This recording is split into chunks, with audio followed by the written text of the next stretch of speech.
Hey everyone, and welcome back to the channel. Today, we're diving into something wild. You know how sometimes your computer glitches or your favorite video game character gets stuck in a weird animation? Well, what if I told you your own body has a glitch mode you probably never knew about? It sounds like science fiction, but it's totally real, and it reveals just how bizarre and fascinating our biology can be. Let's start with a phenomenon called jamais vu. You've heard of déjà vu, that spooky feeling you've experienced something before. Jamais vu is its opposite. It's when you look at a familiar face, a common word, or a place you know like the back of your hand, and suddenly it feels completely strange and unrecognized. It is like your brain is file for a mom's face, or the word "the" gets temporarily corrupted. Scientists think it might be a form of brain fatigue, where the neural pathways that handle recognition just short-circuit for a moment. It's your brain basically saying, "I've seen this too much. I need a reboot." It is an unsettling glitch that reminds us our perception of reality is more fragile than we think. Next up, let's talk about the hypnagogic jerk. You know that feeling? You're just drifting off to sleep, cozy and relaxed, and then bam! Your whole body jolts, and you feel like you were falling. It's like your body's operating system crashes for a split second. One leading theory is that as you fall asleep, your muscles relax and your breathing slows down. Your brain, especially the more primitive part of it, sometimes misinterprets this relaxation as a sign that you are in mortal danger, like you're falling out of a tree. So it sends a massive wake-up signal to all your muscles to save you. It's an ancient survival instinct glitching out in the safety of your modern bed. Thanks for the save, brain, but I was just trying to get some sleep. Ever stood up too fast and had the whole world go dark and sparkly for a few seconds? That's called orthostatic hypotension. It's basically a temporary network lag between your body and your brain.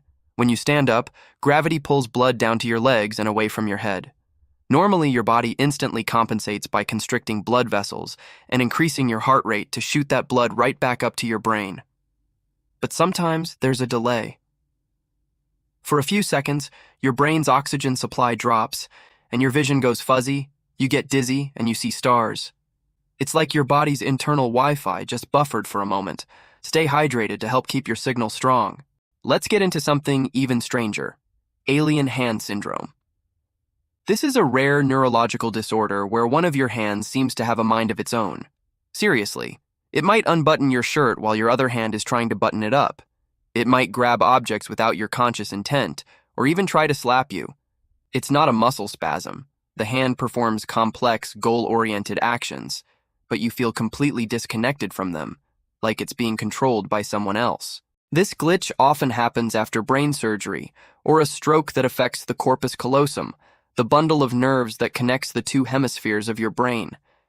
It's like the communication link between the two sides breaks down, and one hemisphere starts issuing commands without the other one knowing.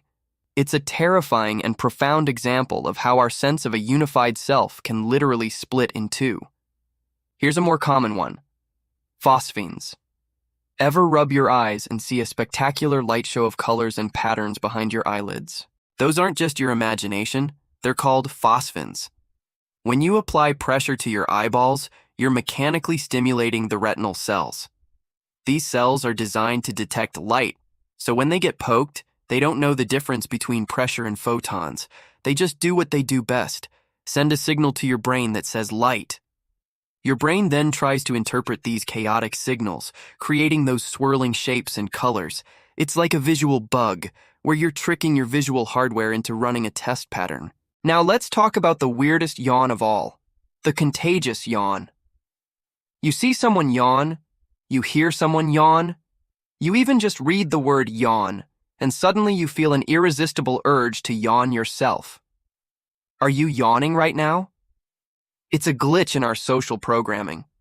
Scientists are still debating why it happens, but a leading theory connects it to empathy and social bonding. The parts of the brain associated with empathy and social behavior light up when we see someone else yawn.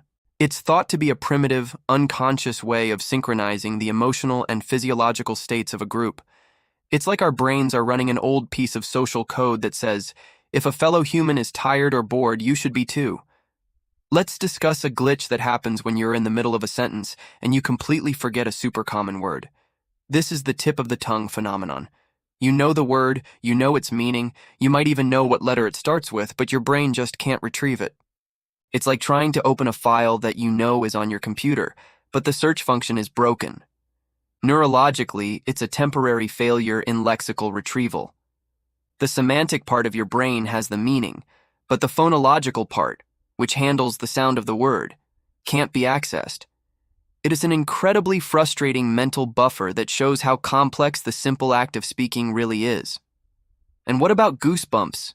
We get them when we're cold or scared, or even when we hear a powerful piece of music. What's that about? It's a glitch from our hairier ancestors.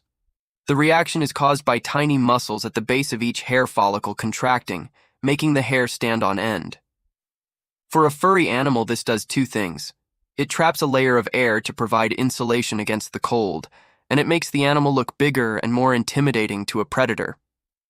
For us relatively hairless humans, it does, well, not much. The mechanism is still there, a leftover piece of evolutionary code, but the hardware it was designed for is mostly gone. So now it just triggers randomly when we experience strong emotions, a vestigial reflex that no longer serves its original purpose.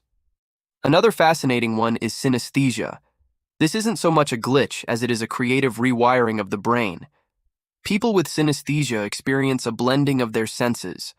For them, hearing a specific musical note might trigger the sensation of a specific color, or they might see letters and numbers as having their own inherent colors. For example, the letter A might always be red, and the number 7 might always be green.